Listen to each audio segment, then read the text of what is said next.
Welcome sa Durs 2.0. Fresh at nagbabagang happenings bang hanap mo? Mga padabarkads man yan o mga trending topics? Pwes, sagutin natin yan. Kaya naman isubscribe nyo na ang ating channel para sa mga nagbabagang balita everyday. So ayun, welcome back again sa ating YouTube channel mga Kadabarkads, and for tonight's video nga pag-uusapan natin ay tungkol pa din sa mga pangyayari po sa loob at sa labas ng Itbulaga, particularly dito po sa issue na kinakaharap ngayon ni Bossing Vic Sotto. So tila po baga ay tumiklop ang kalaban nitong si Bossing Vic Sotto. So bakit? Mamaya tatalakayin po natin yan kung ano po ang latest na ganap tungkol dito sa usaping ito. Pero bago yan, nais ko munang ibahagi sa inyo itong pinost ni Wiwi Alberto tungkol po sa mga Dabarkads natin. Sabi niya, nung last time na nag-photographer po ako sa akin, ninong for former Senator Tito Sotto, I was so shocked because my PNP buddy Miss Maine Mendoza appeared in there and joining me in my CP photography. Ito po ang mga kaganapan. Masaya po si Maine at food trip with her GMA Sparkle Artist Center students na nandoon at aking inabot at namatahan. Pampagood vibes, mamatay ang sarap ng buhay at happenings. So, sino kaya yung tinutukoy na GMA Sparkle Artist na andirito po sa studio ng TV5? Kasi itong ganap na to mga Kadabarkads ay sa studio po ng TV5 kasi andyan na si Atasha sa TV5 ito. So sino kaya yung GMA Sparkle Artist na nasa TV5 studio?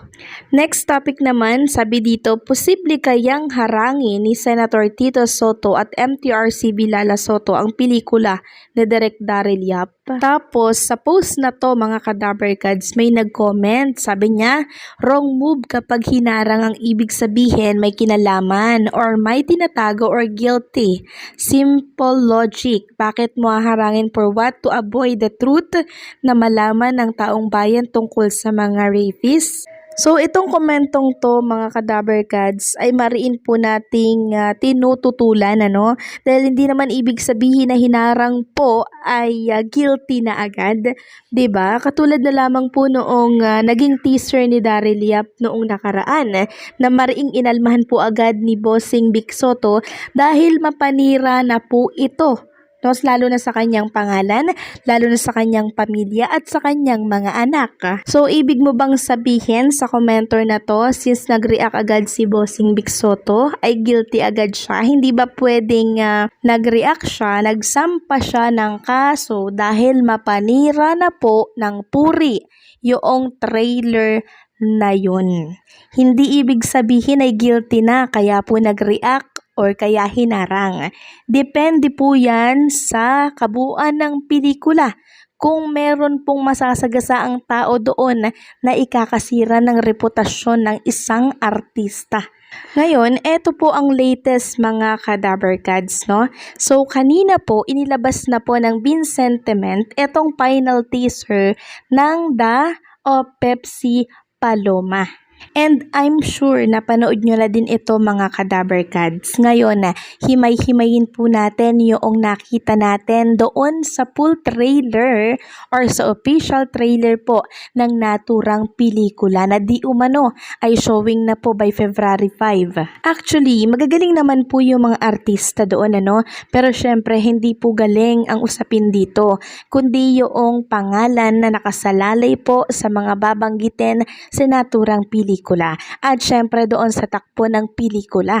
So ang buong pelikula ay nakasalalay po at nakasentro sa Pepsi Paloma story.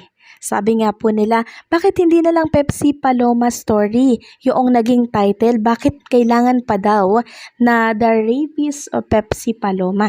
Ibig sabihin madami yon. So sa trailer na to, pinakita po yung naging buhay ni Pepsi Paloma na para pong binenta po siya.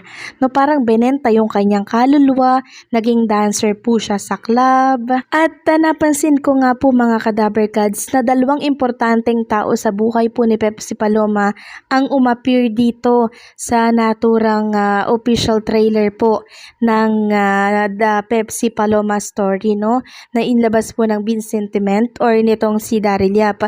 Una na po dito itong nanay ni Pepsi Paloma, and pangalawa itong kanyang kapatid, itong kanyang kuya.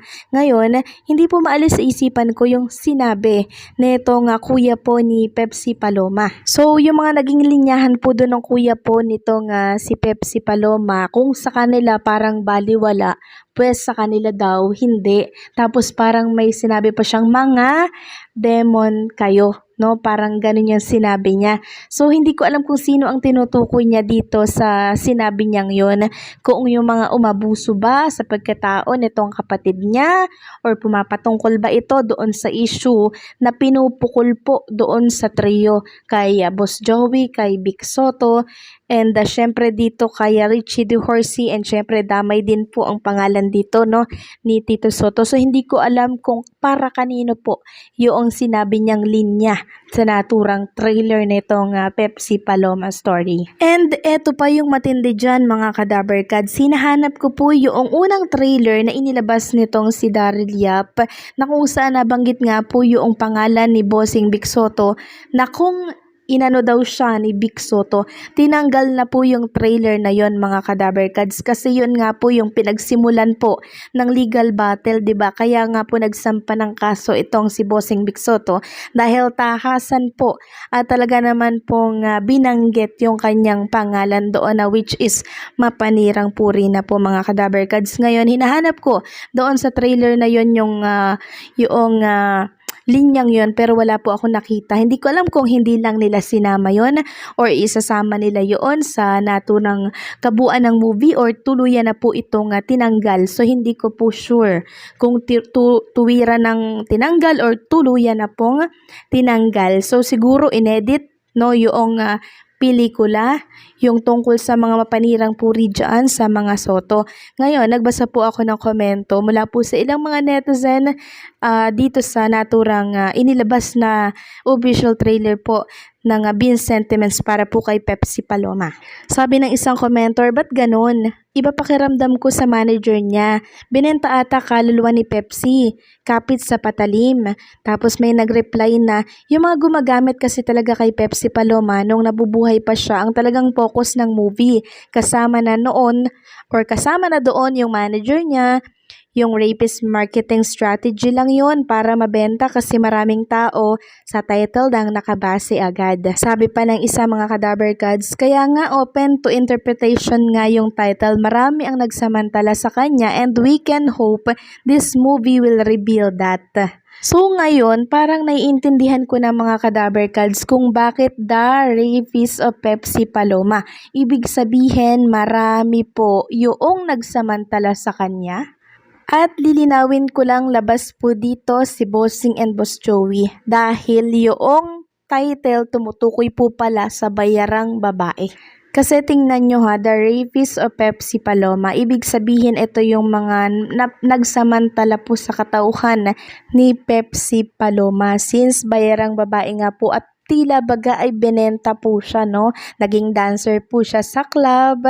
In other word, mga Kadaber Gods, ay bayarang babae. Kaya po pala The R of Pepsi Paloma. Yun yung mga nagsamantala po sa kahinaan ni Pepsi, at out dito ang TBJ. Anyway, ang maganda po dito, mga Kadaber Gods, tinanggal na po yung trailer nung nagkaso po si Bossing Vic Soto. Ibig sabihin, tumiklop siya, umurong siya kay Bossing Vic.